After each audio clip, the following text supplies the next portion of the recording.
Rest in peace, Heisenberg. You will always be my favorite meth maker. Well, you and my Uncle Gary.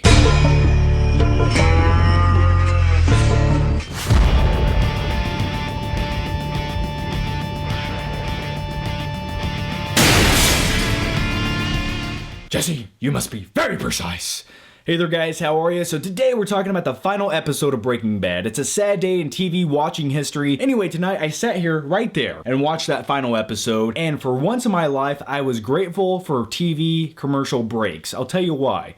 I was trying to soak in every little thing that this episode tried to give me, every little emotion, and when those commercial breaks came on, it gave me a chance to breathe. Now before we dive into the final episode of Breaking Bad, I first want to give you guys my retrospective on the whole overview of the show Breaking Bad. Here we go. I remember it like it was yesterday. Well, technically, it was last summer. I remember last summer, I got a hold of the first season of Breaking Bad on Blu-ray, and I put it in there. I was like, I'm gonna give this thing a chance. Next thing I know, I see Walter White running around in the desert in his underwear with a gun to his head, and I'm like, okay, this works for me. And then I watched every season up until season 5 because it hadn't quite aired yet. I watched all of those within 4 days. I didn't sleep. I'm gonna say my 2 favorite, most intense episodes, Ozymandias, did I say that right? Either way, don't correct me, and Face Off. Those 2 episodes were some of the most intense 1 hours of television I've ever seen in my life. One of my favorite scenes of all time is that one scene where you have the bomb go off in the nursing home. I don't know how the patients next door didn't die, but either way, you have Gus Fring. He walks out of that room,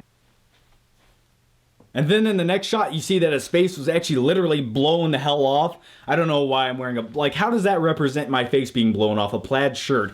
Either way, guys, use your imagination. And the thing that made this show so enjoyable to watch was the writing. You had Vince Gilligan, who was the creator of Breaking Bad and the head writer, and he also directed some of the episodes. And this guy just knew how to put a story together, make it interesting, and make it grounded. There's nothing I enjoy more than seeing a story that makes sense, where you connect all the dots, you don't leave any loose ends, and that's what this show was all about. You had Walter White. This guy was a genius, but somehow he ended up being a chemistry teacher at some high school. He had a midlife crisis once he got cancer, and at the final episode, which we're gonna jump back and forth to the retrospective and my final thoughts on the episode, but he finally admitted in this final episode, he's like, I did it for me. That's why I did it. And I really enjoyed that answer, because the whole thing of, I'm doing it for the family, Skylar. What did you understand? It was getting a little bit thin, and I really liked that he said, yeah, it was for me. It was all for me. That's why I did this. I liked it. I was good at it. And I could really stand behind that reason. I was like, I respect that. I get it. And it comes back to that midlife crisis thing, which one day it's going to happen to all of us. Don't worry. That's why I got all those Disney movies back there lined up ready to go. I'm going to watch The Little Mermaid 15 times when I have my midlife crisis. I'm looking at you, Ariel. And then it's going to bring me back from my midlife crisis. But let's just keep talking about Breaking Bad. Now, before I pushed record on this video, I took some notes. Here are my notes. Fucking awesome. Okay, that's what describes Breaking Bad in this final episode and this final season. But you had Bryan Cranston, and now this guy came from being Malcolm in the Middle's father. And at first you're like, oh, I don't know about that, but this guy blew it away. Bryan Cranston.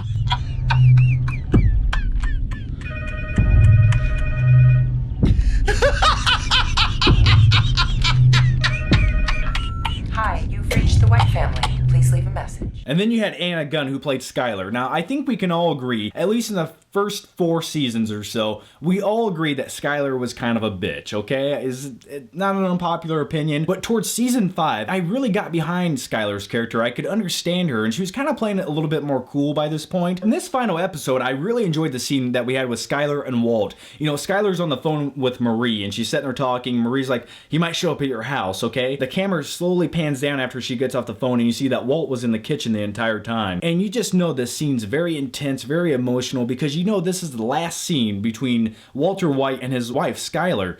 And the thing I really enjoyed most about this scene was at the very end of it, where Walt's like, can I see her for one last time? And he goes to look at his infant daughter, Holly. And it was very emotional. And then he's hanging outside of the apartment complex waiting for Walt Jr. to come home just to see him for one last time, because he knows this is it. Tonight he's gonna go out like Scarface. The name is Asac Schrader. Dean Norris, who plays Hank Schrader, which was probably one of my favorite characters throughout the entire show. And Hank Schrader was such a badass. I mean, the man went out like a badass. He didn't take shit from anyone, and he never begged once. He's like, even I knew this guy was gonna kill me 10 minutes ago. Pancakes! Everyone's favorite breakfast eater, Walt Jr., aka Flynn, played by RJ Mitty. And this guy did a pretty damn good job as Flynn, I would say. I bought into his character. He seemed like a real kid. And then you had Aaron Paul, who played Jesse. Bitch! That's all I have to say. That sums up Jesse right there. Now let me very briefly talk about two of my favorite characters, and every time I thought one of these characters were in a scene, they really stole it every single time, and I think using them in small doses was the best thing. First you have Saul Goodman. Saul Goodman was kind of the comedic relief of the entire show, and let's all be honest, if anyone has ever had legal issues, everyone wants a lawyer like Saul Goodman. Just a guy who's gonna do whatever it takes to get you out of trouble. And then you have my favorite villain of the entire show, and that was Gus Fring. Very cool, very calm, very collective, but I think that's what made him so scary and terrifying. So let's talk about the final episode of Breaking Bad, Felina. Going into this episode, my heart was racing. I was like, please just be good. Please just be good.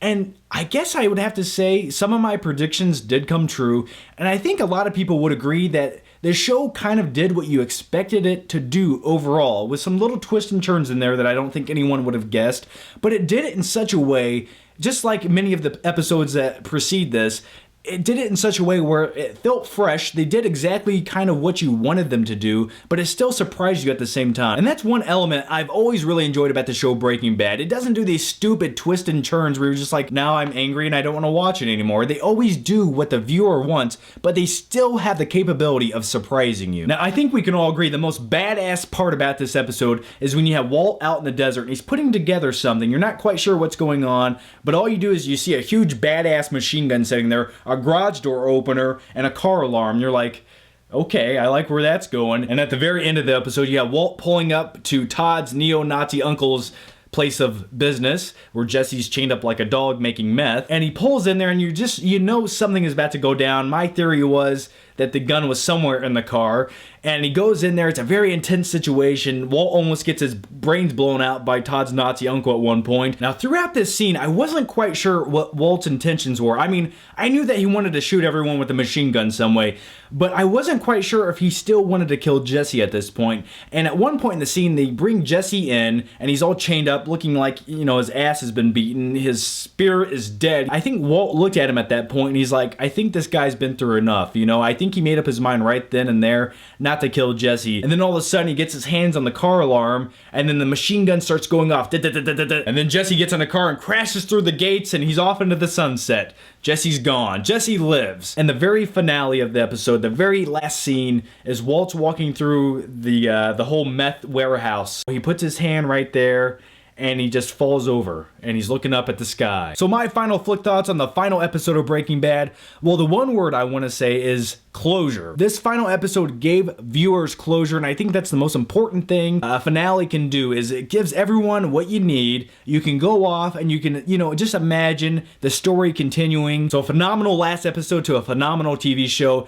This is my favorite TV show I've ever watched. I mean, it's the TV show that has never ever let me down. So guys, here's my question to you. Was the final episode of Breaking Bad everything you wanted it to be? If not, let me know why. If so, let me know why. And also, what is your favorite episode of Breaking Bad of all time? So let me know your thoughts down below in the comments. I'm curious to see what you say. And by the way, if you haven't already, make sure you check out my last video. It's a movie review for the movie Don John. Pretty much a movie that defines my life. I'll show you what I'm talking about. Click the annotation after this video. Check it out. Thanks for watching, guys, and I'll see you next time.